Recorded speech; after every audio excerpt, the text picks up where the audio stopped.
Anita, wie eine Schöne, eine Frau oder eine Schöne, die Anita, von was für ein Stirnteken oder von was für ein Teken ist deine Ma? Für viele Kinder, für viele Ältere, für viele Menschen ist es von dir auch wichtig, ich sehe von dem Stirnteken, von dem Monat und dann hast du so viel gleich in der Leuwe, da hast nicht gleich, dann die nie Schafte, das hängt alles von den Stirns auf.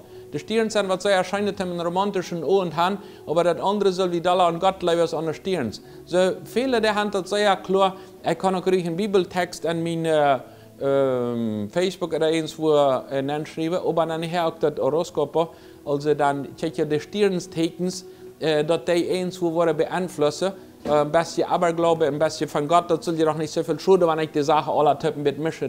Aber hier ist die Frau an Anita von was für ein Teken ist die. Und dem Anita, der hat eine interessante Antwort, die sagt, meine Mann ist vom Ütrepetheken. Also, ja, Satz Ütrepetheken. Das ist immer kompliziert mit der zu reden, wenn es die immer utbrellen wird. Manch ein Kind wird vielleicht sagen, ja, meine Mann oder mein Pa ist vom Ütrepetheken. Der Einzige sagt, mein Partner, meine Frau ist vom Ütrepetheken. Mein Mann ist vom Ütrepetheken. Dann wird immer Fuß utgebrellt. Wenn eins nicht passt im Quadrat, dann Fuß Raumbrelle, so sei er das dann. Nein, wenn eigentlich das zwei Code aufhörst, ist es schön, wenn ihm dann brellst, dass er dann mal schreist, dass er kämpft. Aber viele Menschen die können sich dicht bei sein, einer dem anderen in Utbrelle, wenn es die Worte so weit auf sind. Die Körper ist dicht bei, aber das Worte so weit auf.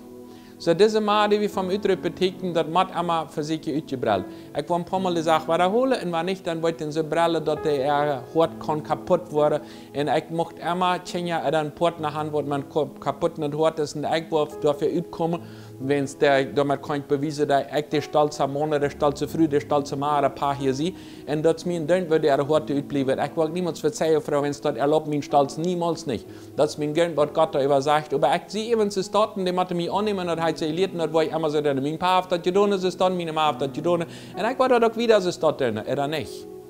Die Bibel sagt uns in dem Bereich von Epheser Kapitel 4, Vers 31 in wieder sagt, alle Erbetterung, alle Wort, allen Zorn, alle Dramgebrell, alle Verleumdungen, die sollen nicht Platz haben beginnt. Und auch alle Bösheit nicht. Sie vielmehr gütig und barmherzig, einer mit dem anderen verjäftigt und einer dem anderen ist Gott und durch Christus verjäftigt. Also, ich werde mal diese Verleumdungen und den Zorn und das Angeneigt und das Utgebrell und all das soll beginnt nicht so sein in der Familie. Das soll tagloten in dich, Jesus Christus. Wenn du Christ bist, dann haftet Gott mit deinen Wortschatz zu tun. Dann haftet mit deinen Formen, wie du die anderen behandelst zu tun. Und wenn ich dann gehe auf die Knien und kriechen und sage, Jesus Christus, du machst die Sache ändern. Ich will meine Frau nicht mehr utbrellen. Ich will meinen Mann nicht mehr utbrellen. Ich will die Kinder nicht mehr utbrellen. Ich glaube an die Bibel und das ist so, was die Bibel ist. Und meine Gefälle, wo ich nur einfach raufschlucke und einfach im Krieg schmiede, wenn es die Bibel für mich wichtig ist, dass dort, was ich immer getan habe. Und viele Menschen, die das sehen, die jetzt so schön waren, wie das kennen, einfach tranquil reden. Wo ist das an dein Leben? Ist das an dein Leben, hast du diese Sache, den Hass und das Angeneigtsein und den Zorn und das Utbrellen aufgelegt? Wenn du willst eine Oase für die Familie haben, ist das wichtig, dass das Text die Wahrheit ist. Und dass du viel mehr kannst barmherzig sein und gütig sein und einfach die Vergebung annehmen und Vergebung geben, so ist Jesus Christus das für uns getan hat. Und dadurch habe ich eine Oase an unsere Seele und andere ihre Seele merken.